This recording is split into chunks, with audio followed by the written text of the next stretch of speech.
Hi అండి, welcome back to my channel Maruti educational world. అందరికీ నమస్కారం అండి. ఈ రోజు నేను ఇంగ్లీష్ కి సంబంధించిన టాపిక్ అన్నమాట.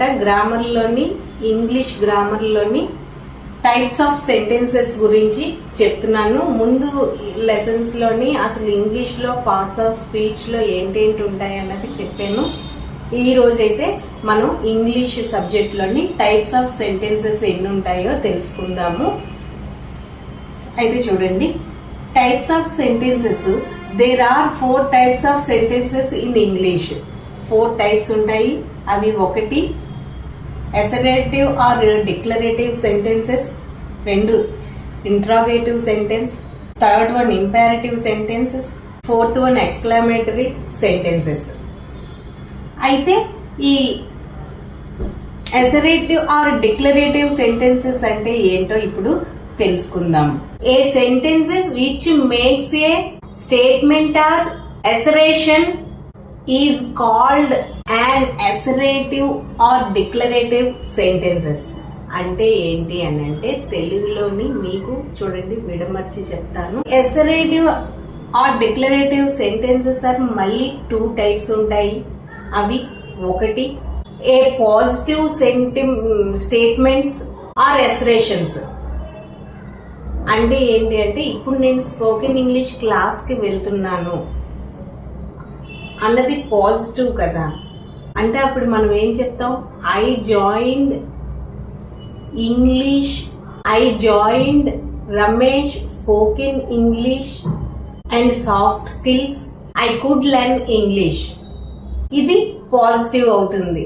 అంటే నేను ఇంగ్లీష్ నేర్చుకోవడానికి వెళ్తున్నాను అన్నది పాజిటివ్, అంటే ప్లస్. మన నెగిటివ్ సెంటెన్స్ ఏంటి అని అంటే మైనస్. ఏంటి అని అంటే నెగిటివ్ అంటే మైనస్, పాజిటివ్ అంటే ప్లస్. మరి నెగిటివ్ సెంటెన్స్ ఏంటి అని అంటే ఐ డోంట్ స్మోక్. ఒకవేళ ఎవరైనా మిమ్మల్ని తిట్టలేదు అనుకోండి, she doesn't hold me every day. ఇవి నెగిటివ్ స్టేట్మెంట్స్ అన్నమాట. ఇందాకది పాజిటివ్ స్టేట్మెంట్స్. అయితే ఇది అసలు తెలుగులో ఏంటి అన్నది ఇప్పుడు చెప్తున్నాను. ఈ డిక్లరేటివ్ సెంటెన్సెస్ తెలుగులో ఏమంటారు చూడండి. డిక్లరేటివ్ సెంటెన్సెస్ అంటే ఏంటి అని అంటే స్టేట్మెంట్లు ఇవ్వడం. అదే ఇంట్రాగేటివ్ సెంటెన్సెస్ అంటే ప్రశ్నలు వేయడం. అదే ఇంపరేటివ్ సెంటెన్సెస్ అంటే ఆదేశాలు ఇవ్వడం. తర్వాత ఎక్స్క్లమేటరీ సెంటెన్సెస్ అయితే ఆశ్చర్యార్థకం. ఇవి ప్రతి ఒక్కటి కమ్యూనికేషన్ ప్రయోజనాన్ని అయితే అందిస్తాయి. ఈ 4 ప్రతి ఒక్కటి ఇందులో. వీటి నిర్మాణం ద్వారా సమ్మేళనం అంటే సాధారణం, సమ్మేళనం, సంక్లిష్టం మరియు సంక్లిష్ట సమ్మేళన వాక్యాలుగా కూడా వర్గీకరించవచ్చు. అయితే ఇప్పుడు ఈ నాలుగు క్రియాత్మక రకాలు ఏంటో ఇప్పుడు చూద్దాము. డిక్లరేటివ్ సెంటెన్సెస్ అంటే ఏంటి అని అంటే తెలుగులో చెప్తాను. ఒక ప్రకటన చేస్తుంది, సమాచారాన్ని పంచుకుంటుంది, అంటే స్టేట్మెంట్స్, లేదా తన అభిప్రాయాన్ని వ్యక్తపరుస్తుంది, ఒక చుక్కతో ఎండ్ చేస్తుంది, ఫుల్ స్టాప్ చుక్క అంటే. ఉదాహరణ, మనకి ఆకాశం నీలంగా ఉంటుంది కదా, ఆకాశం నీలం. ఇది అన్నది డిక్లరేటివ్ సెంటెన్సెస్. ఆకాశం ఎప్పుడు నీలంగానే కదా ఉంటుంది. ఇది ఇలాంటివి డిక్లరేటివ్ సెంటెన్స్. మరి ఇంట్రాగేటివ్ సెంటెన్సెస్ అంటే ఏంటి అంటే నేరుగా ప్రశ్న అడుగుతుంది అనమాట. అలాగే ప్రశ్న గుర్తుతో కూడా ముగుస్తుంది. ఉదాహరణకి సింపుల్ గా మీ పేరు ఏమిటి? ఇది ఇంట్రాగేటివ్ సెంటెన్స్ అవుతుంది. మరి ఇంపరేటివ్ సెంటెన్స్ ఏంటి అంటే ఇంపారేటివ్ అంటే ఆదేశాలు, అత్యవసరం అన్నమాట. ఆదేశాలు, అభ్యర్థనలు లేదా సలహాలు ఇస్తుంది. తరచు చుక్క లేదా ఆశ్చర్యార్థకం గుర్తుతో ముగుస్తుందన్నమాట. ఉదాహరణకి దయచేసి తలుపు తీయండి, లేదా దయచేసి తలుపు మూసేయండి, ఇలాంటివి. ఇది ఇంపరేటివ్ సెంటెన్సెస్. మరి ఎక్స్క్లమేటరీ సెంటెన్సెస్ అంటే ఏంటి అంటే ఆశ్చర్యార్థకం అనమాట. ఎక్స్క్లమేటరీ అని అంటే బలమైన భావోద్వేగము లేదా ఆశ్చర్యము, ఆవశ్యకతను వ్యక్తపరుస్తుంది. అదేవిధంగా ఆశ్చర్యార్థం గుర్తుతో ముగుస్తుంది. ఆశ్చర్యార్థం గుర్తు అంటే ఏంటో మీకు తెలుసు కదా. ఆశ్చర్యార్థం గుర్తు అంటే ఏంటి అని అంటే ఉదాహరణకి ఎంత అందమైన రోజు, ఇది ఉదాహరణ. ఇది ఆశ్చర్యార్థకం గుర్తు. ఇది దీనికి ఉదాహరణ అన్నమాట. మరి అయితే మేడం ఇంగ్లీష్ లోని దీనికి ఏంటి ఎగ్జాంపుల్స్, దీనికి ఎగ్జాంపుల్ ఏంటి, దీనికి ఎగ్జాంపుల్ ఏంటి, దీనికి ఎగ్జాంపుల్ ఏంటి అని అంటే ఇంగ్లీష్ లోని ఇప్పుడు చెప్తాను చూడండి. ఇంట్రాగేటివ్ క్వశ్చన్స్ మళ్ళీ నెగిటివ్ క్వశ్చన్స్ ఉంటాయండి. అలాగే అదే ఇంట్రాగేటివ్ సెంటెన్సెస్ అన్నవి క్వశ్చన్ మార్క్ అన్నమాట. అంటే ఎస్ఆర్ నో క్వశ్చన్స్ ఉంటాయి, WH క్వశ్చన్స్ ఉంటాయి. అవి కూడా ఇంట్రాగేటివ్ సెంటెన్సే అవుతాయి.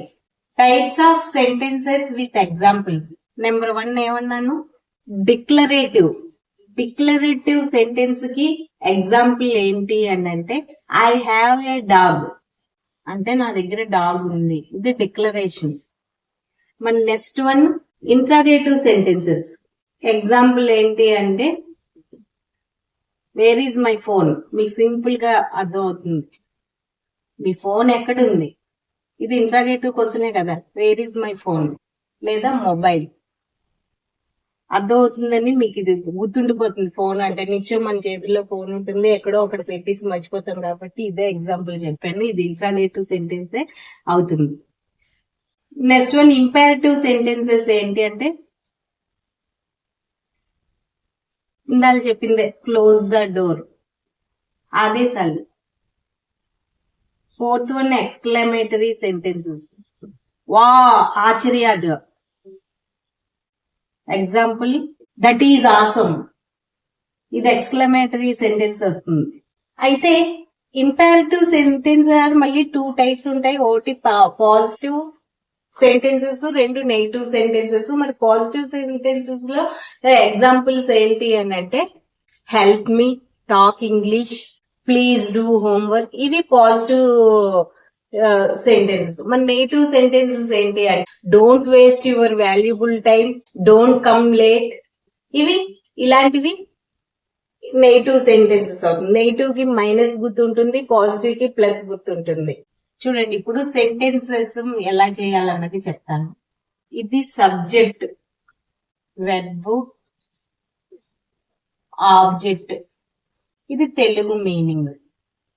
మీకు అర్థం అవడానికి ఇంగ్లీష్ అలా చెప్తే మీకు తెలుగు మీనింగ్ కూడా తెలియాలి కదా, అందుకు తెలుగు మీనింగ్ కూడా రాస్తున్నాను. సబ్జెక్ట్ చూడండి, సబ్జెక్ట్ ఏంటి? ఐ. వెర్బ్, వెర్బ్ ఏంటి? I awake.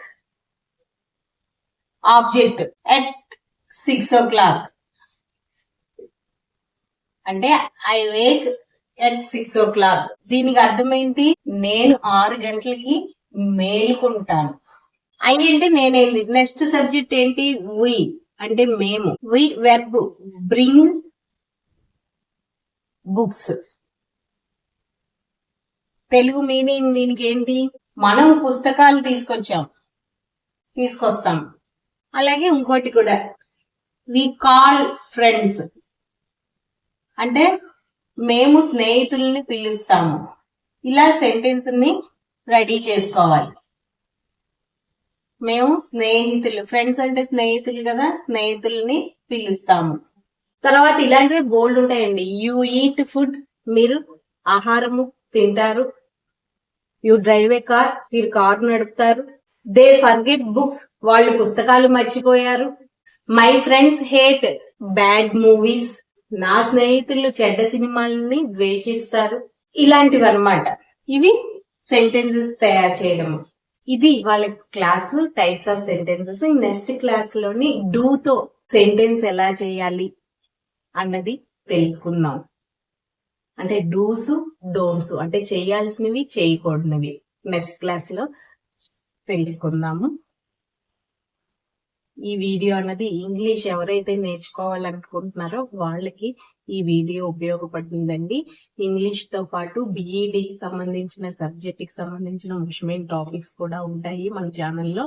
ఒకసారి ప్లేలిస్ట్ చెక్ చేయండి, చేస్తే సబ్జెక్ట్ వారి టాపిక్స్ ఉంటాయి. ఈ వీడియో కానీ మీకు నచ్చితే ప్లీజ్ లైక్ చేయండి, మా ఛానల్ సబ్స్క్రైబ్ చేసుకోండి. Okay, thank you.